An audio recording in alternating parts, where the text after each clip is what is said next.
अपना एक अलग मुकाम बनाते हैं। बहुत आवाज़ें ऐसी होती है जो हमेशा याद रहती है, या फिर ऐसा कहें कि वह आवाज़ अमर हो जाती है। जी हाँ, हम बात कर रहे हैं भारत की स्वर कोकिला लता मंगेशकर जी की।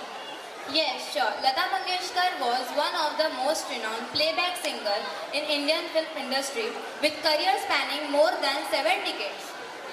1929 में 28 सितंबर को जन्मी लता मंगेशकर एक ऐसे परिवार से ताल्लुक़ रखती थी जिसकी आत्मा में ही संगीत है। उन्होंने अपने करियर की शुरुआत 1940 के दशक से की। Throughout her career, Lata Mangeshkar recorded thousands of songs for Indian film, and her voice became synonymous with the leading actresses of her time. On year 2001, she was awarded with Bharat Ratna, India's Supreme Civilian Award. आज आप सबके सामने कक्षा 9वीं और 10वीं की छात्राएं लता मंगेशकर जी के जीवन पर आधारित एक छोटी सी नाटिका प्रस्तुत करने जा रहे हैं। Thank you.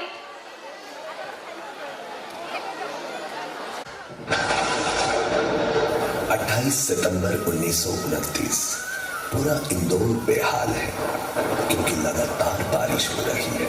लेकिन दिनानाथ मंगेशकर साहब और शेवंती देवी जी की खुशियां आज संभाले भी नहीं संभल रही है, क्योंकि आज उनकी गोद में किलकारियों की बारिश हो रही है। क्योंकि खुदा ने दिया है उनको खुशियों का वर, और घर आई है एक नन्ही सी बड़ी, नाम है लता मंगेशकर।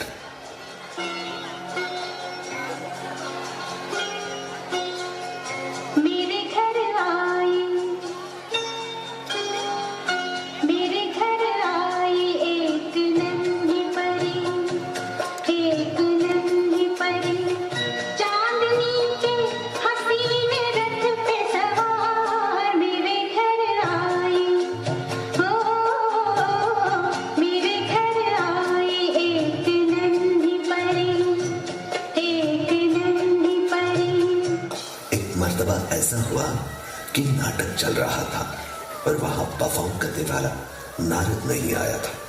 दीनानाथ जी परेशान थे। तब लता जी जाकर बोली कि बाबा कोई बात नहीं, वो नहीं आया तो क्या, अगर आप कहें तो मैं इसका रोल कर देती हूँ। लता जी ने वो रोल किया। लता जी ने कहा बाबा देखना मैं वंस मोर लेके आऊंगी, और उन्होंने ठीक उसी तरह किया। वंस मोर लेके आई।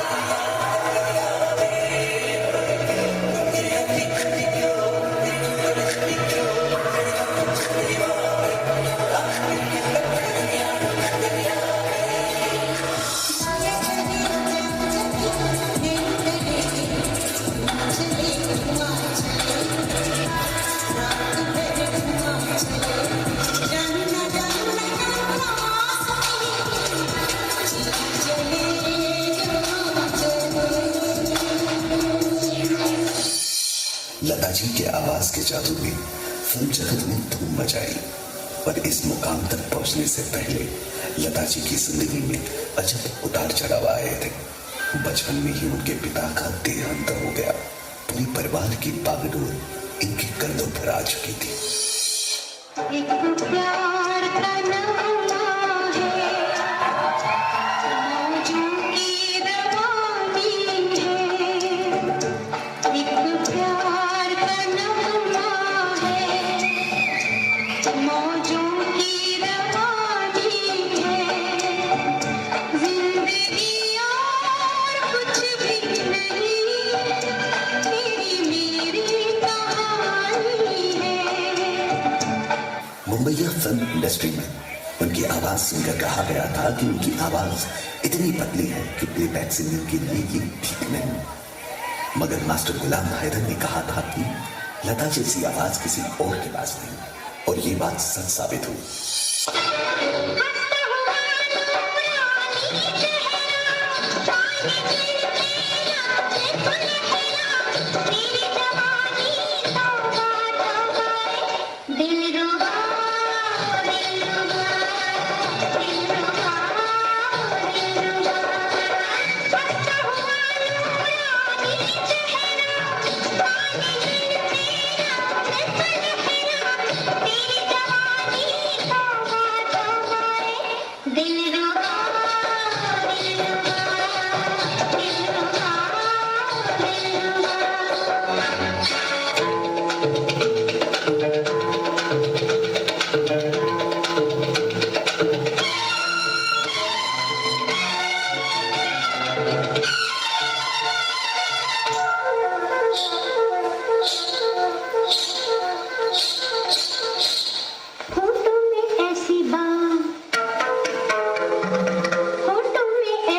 लगता है कि लता मंगेशकर जी के करियर में मास्टर गुलाम हैदर का बहुत बड़ा हाथ है। उनको उनके टाइम पे उनको ब्रेक नहीं दिया जा रहा था, बट मास्टर गुलाम हैदर ने उनके टैलेंट को पहचाना और उनको सपोर्ट किया, उनको ब्रेक दिया। तब से लेके आज तक लता मंगेशकर हम सभी के दिलों पे राज करते आ रही है।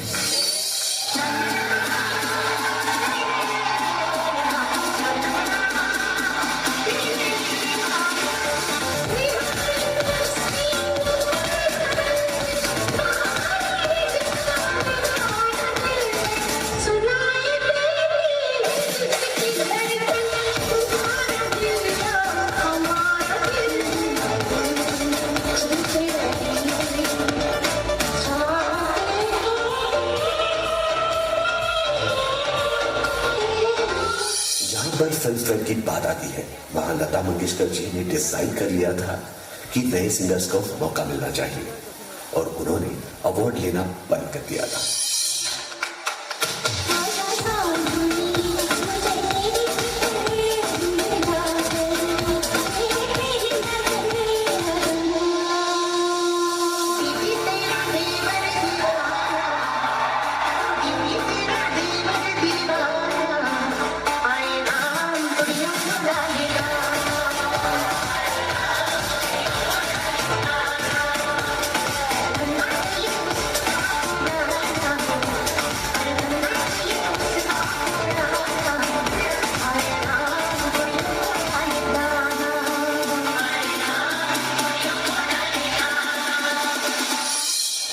जब हिंदुस्तान और चाइना में युद्ध हो रहा था, पूरे देश में हड़कंप मचा हुआ था। अपने सैनिक सरहदों पे अपनी जान न्यौछावर कर रहे थे। तब पूरे देशवासियों के लिए, अपने सैनिक भाइयों के लिए लता मंगेशकर जी ने अपनी आवाज से उनका हौसला बढ़ाने के लिए एक मेरे वतन के लोगों ये गाने गाए। पूरे देश में देश प्रेम की लहर उठ चुकी थी। इस गाने को सुनकर पंडित जवाहरलाल नेहरू के भी आंखों में पानी आ चुका था।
चाहे कुछ रही ना रही।